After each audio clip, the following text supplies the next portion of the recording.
Salut les mecs, aujourd'hui une nouvelle vidéo, une nouveau débrief. Aujourd'hui ce Lyon contre Lille, c'est parti.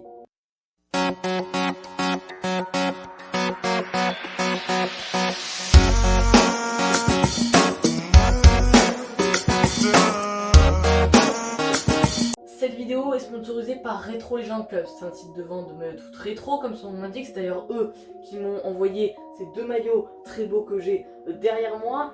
Et avec mon code de réduction LP10, avec le LP en majuscule et le LP10 tout attaché, vous pouvez bénéficier de 10% de réduction sur tout le site et le lien du site est dans la description. Bon, un match qui était ultra important, pourquoi? Eh bien, pour le titre, mais également pour la Ligue des Champions, pour la qualif à la Ligue des Champions, parce que parmi ces 4 clubs qui luttent pour le titre, il y aura forcément un champion, il y en aura un qui sera d'office qualifié pour la Ligue des Champions, il y aura un barragiste pour la Ligue des Champions, mais également un pour l'Europa League.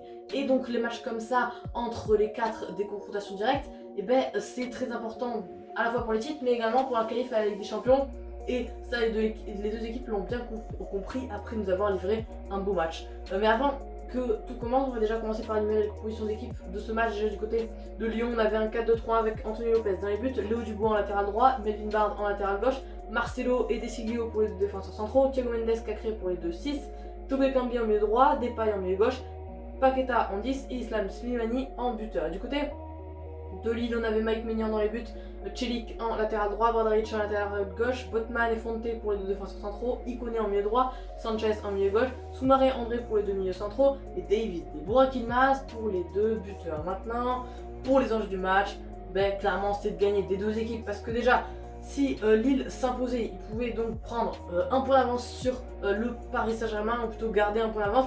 Et si Lyon gagnait, ils pouvaient revenir à la même hauteur que Lille, mais en les dépassant grâce à la différence de but, grâce à une petite différence de but en plus s'ils gagnaient de 1 but, et inversement, voilà. Donc Lyon pouvait dépasser Lille et donc monter sur le podium, et Lille devait gagner pour donc monter à la première place. Donc Lille pouvait à la fois, à la fin de ce match, être quatrième, mais à la fois être premier. Donc voilà, ça montre que c'est très serré. En cas de victoire lyonnaise aujourd'hui, il y aurait que 2 points entre la quatrième et la première place. C'est quand même incroyable, c'est quasiment du jamais vu, je pense, en Ligue 1. Maintenant, pour le débrief du match, déjà, on va commencer avec un match avec pas trop d'occasions, un match assez fermé. D'ailleurs, dans cette première mi-temps, on a vu que les Lyonnais n'ont pas eu beaucoup d'occasions. Ils ont eu 3 des franches d'occasions. D'ailleurs, qu'un tir cadré, pourtant ils ont réussi à marquer 2 buts. Et les Lillois ont eu quand même 4 tirs, 2 cadrés, et ils ont marqué un but. Voilà, donc c'est des stats assez bonnes, mais voilà, c'est pas les mêmes stats, on va dire. Vers la 15e minute de jeu, Slimani reçoit un super ballon, pique son ballon, mais il le pique trop et rate une énorme occasion. Mais il va se rattraper avec déjà Cacré qui fait un énorme travail sur le côté droit. Il centre sur Islam Slimani, frappe de l'Algérien et ça finit en pleine lucarne. Super but donc de l'ancien de Monaco qui permet à son club de mener 1-0 dès la 20e minute de jeu. Et quelques minutes après, sur un coup franc très bien tiré, Botman et Mike Maignan ne se parlent pas. En plus, ça bloque la vue, ça cache la vue de Fonte. Ça touche le bras du Portugais et ça finit finalement au fond des filets. Ça fait donc 2-0 pour Lyon. En 10 minutes, ils ont totalement renversé la tendance. Lille va essayer de revenir quand même sur un corner tête de Fonte, mais le Portugais ne trouvera pas le cadre. Et juste avant la mi-temps, 45 plus 2 je crois, ou 45e minute de jeu, juste avant le retour au vestiaire, coup franc pour Lille. Et qui s'élance, c'est Burak Yılmaz. Frappe superbe en pleine lucarne avec la force et rien à dire sur ce coup franc. Yılmaz incroyable et qui est peut-être en train de redonner de la motivation aux Lillois. Et il faudra donc un gros discours de Galtier à la mi-temps pour redonner de la motivation à ses troupes. Et donc ça fait 2-1 à la mi-temps pour Lyon, pas forcément mérité. Moi j'aurais plus dit que le score mérité serait plus un 1-1. Mais voilà, Lyon était réaliste, Lyon était sérieux et Lyon mène 2-1 à la mi-temps.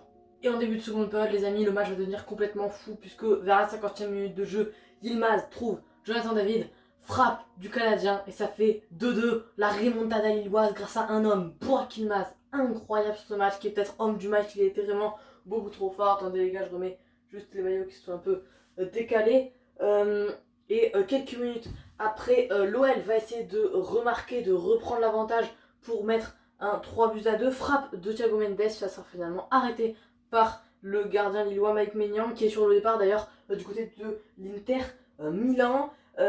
Et Lille va avoir encore une occasion, frappe de Bamba, mais ça va finalement être arrêté par Anthony Lopez. David va également essayer de mettre le but du 3-2, mais ça a finalement encore été par le gardien portugais. Voilà, Lille aurait clairement mérité, je pense, de marquer ce 3e but au vu des actions qu'ils ont eues. Mais finalement, voilà. Maintenant, on va passer au top et au flop de ce match. Déjà pour les tops, qui sont même pour les tops. Déjà pour les tops, ben Burak Yilmaz, clairement pour moi il est homme du match, il était incroyable et clairement Lille aurait mérité largement de gagner sur ce match, notamment grâce à Burak Yilmaz qui était trop fort.